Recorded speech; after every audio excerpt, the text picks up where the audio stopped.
On the surface, Persona 3's characters Junpei and Chidori appear to be an odd pairing. A carefree, obnoxious slacker with a cold-looking, reserved alt-girl, one might even think this pair is simply forced in order to progress the main plot, as well as conclude Junpei's character development. The first time I played Persona 3 a long time ago, I felt this way too. However, upon further investigation, I now understand the character dynamic between the unlikely duo. Junpei and Chidori's fate is forever intertwined as twin flames. But before diving into this theory, we need to take a brief history lesson.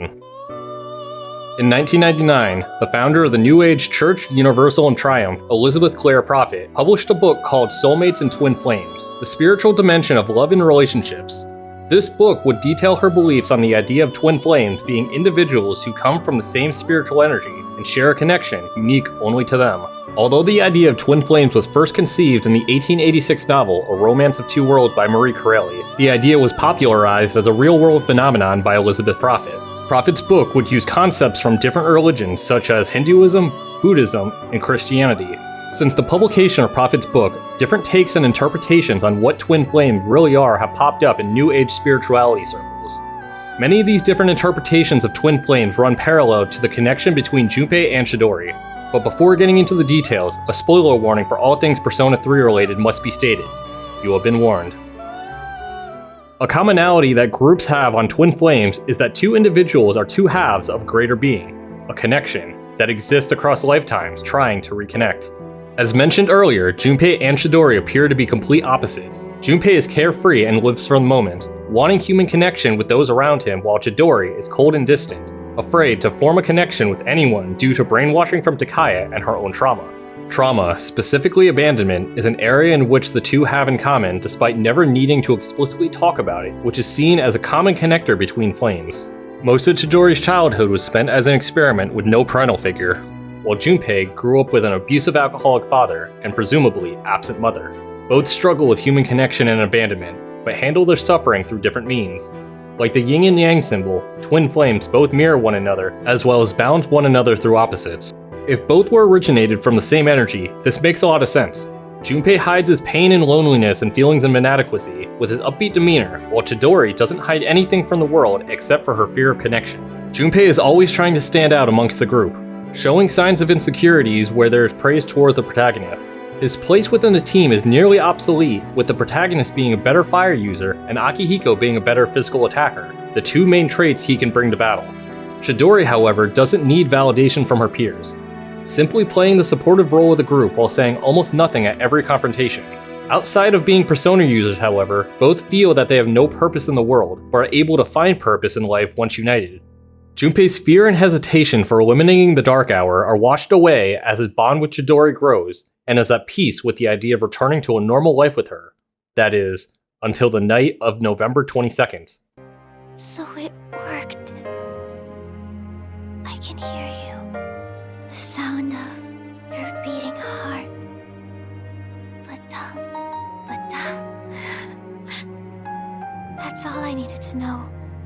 Now I can go on living in you. I'll always be with you. Huh? Hey, Chidori! Stay with me! What the hell are you even talking about? Hey! This is how it has to be. But don't worry. I'll protect you, Junpei. Always. Yeah, same. I've got your back. I'll do everything I can to protect you. So come on. This might be all I ever needed. Just being in each other's arms. It's nice.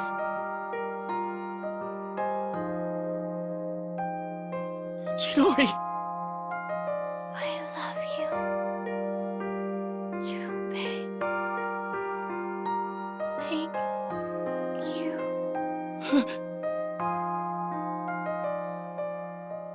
Chidori, you're kidding, right?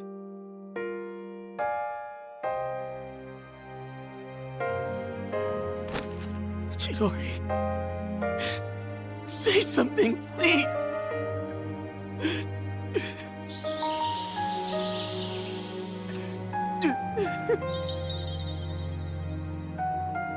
Chidori!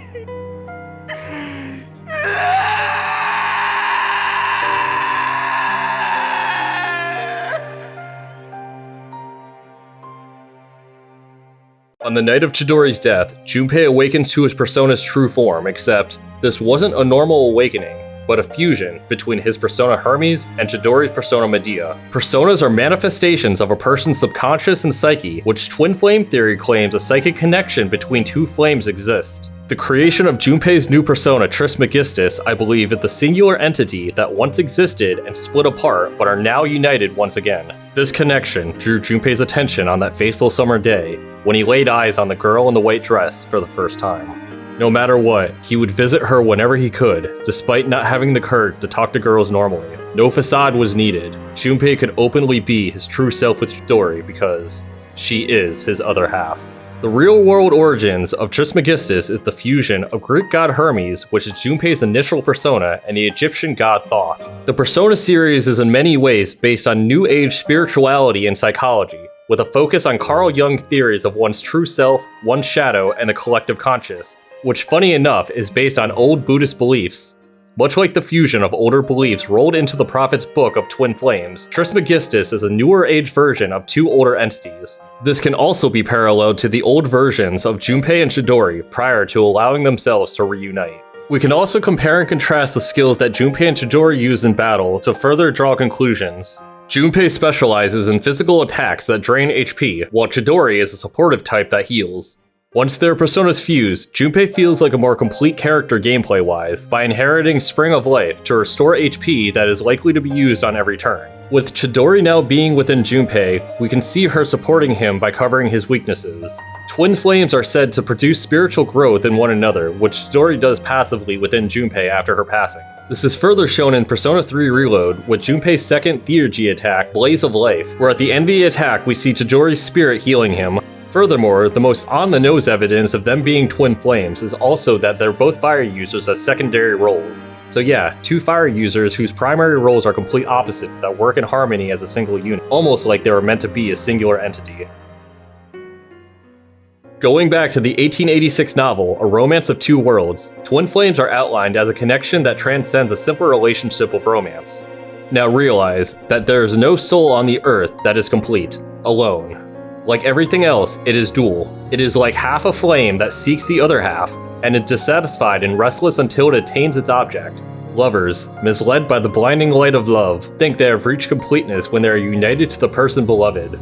Now, in very, very rare cases, perhaps one among 1,000, this desirable result is affected, but the majority of people are content with the union of the bodies only, and care little or nothing about the sympathy or attachment between souls. There are people, however, who do care, and who never find their twin flame or companion spirit at all on Earth, and never will find it. And why? Because it is not imprisoned in clay, it is elsewhere. The reference to clay is the human body that God gave Adam in the Christian Bible, with this passage letting us know that twin flames connection is one of spiritual nature beyond our comprehension of romance. Later interpretations of twin flames are seen as a higher level of connection between individuals when compared to soulmates, with a major distinction being you can have one of multiple soulmates across different lifetimes, but you can only have one twin flame for eternity.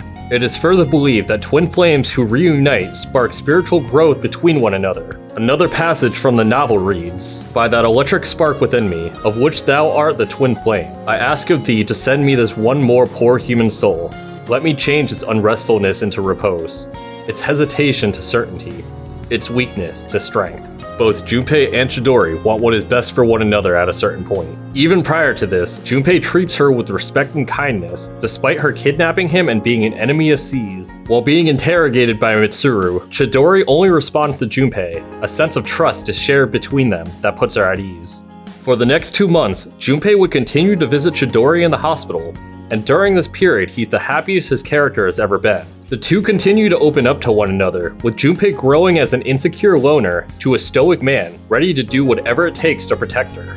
This, however, takes a turn for the worst on November 6th, when Chidori's fear of attachment comes out in full force, a loving bond that transcends that of a soulmate. She knows she only has a few years left to live when she asks Junpei what he'll be doing in 2 years from now, due to the need for suppressants. Before, she didn't fear death, but now, the fear of losing Junpei terrifies her. Some believe twin flames have extremely volatile relationships due to extreme emotions, such as the ones exhibited by Chidori. Depending on what version of twin flames you look into, some say it is rare for twin flame relationships to work due to this emotional aspect. The emotions that exist within Chidori tell her to drive Junpei away, both so she doesn't have to fear losing him in death, as well as the fear of hurting him when she passes. The whiplash of joy and despair between the two over the last few months is truly abnormal. While some twin flame followers believe that these relationships struggle because of the emotional weight that transcends human comprehension, others take it a step further, stating that no matter what, they will always be out of reach from one another. What I'm about to say will definitely piss off some fans, but here it is. Chidori should canonically stay dead. Okay, listen, before you thumb down the video and leave, just hear me out. For those who don't know, there are 4 different ways to experience Persona 3. There's the original base version, Persona 3 Fest, Persona 3 Portable, and the most current version, Persona 3 Reload. In 3 out of these 4 options, Chidori can be resurrected through encouraging Junpei to visit Chidori in the hospital, even when she says to stop visiting, as well as buying white flowers to give to him. The specifics vary from version to version, however, the original base version does not have this option. To me, this showed that Chidori was never intended to be saved. Not only that, but resurrecting her would contradict the theme and meaning of Persona 3 as a whole. With the exception of Fuka, every party member has to deal with the death of someone close to them before or during the main story. The protagonist loses his parents, Yukari and Mitsuru lose their dad, Ken his mom, Akihiko lost Shinji, Koromaru lost his owner, and Aigis loses the protagonist. This falls in line with Junpei losing Chidori. Those who believe twin flames cannot be together do believe that the time spent with one another does result in spiritual growth, however, which we do see Junpei experience a lot of from the time before and after meeting Chidori. Whether you're in the camp of Chidori's death being canon or not, however, does not take away from the validity of them being twin flames. Just like her death, the twin flame philosophy is subjective from group to group on whether twin flame relationships are destined to fall apart or can work with a lot of effort. The way I see it, the likelihood of twin flame relationships working is the likelihood of saving Chidori without prior knowledge of the game mechanic or looking up a guide, which is extremely unlikely.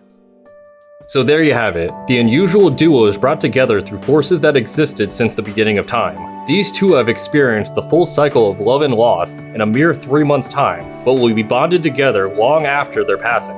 No other woman could transform Junpei into the man that he became from that day forward. Hell, even the FemC gets shot down if you try to romance him in Persona 3 Portable, despite him having both a physical attraction and strong friendship at this point. For Junpei, no spark will ever shine as bright as the flame he once shared with Chidori.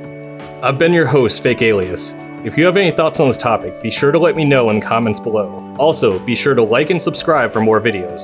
Thank you all for watching, and I'll see you next time.